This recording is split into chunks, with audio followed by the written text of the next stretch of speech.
Hi guys, it's John here from Cope-CAD. I hope you're okay. And today we're going to do another 60-second CAD tip.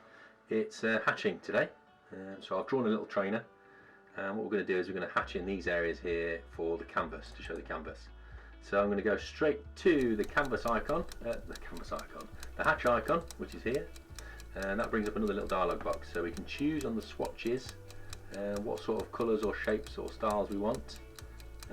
I've chosen flex for this one. Let's go for flex.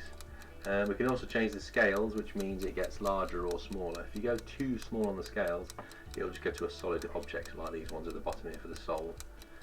So I'm going to pick the points, pick internal point, and then with the new version it highlights it before you choose it. So I'm going to click on this one, I'm going to click on this one, click here, and let's click here.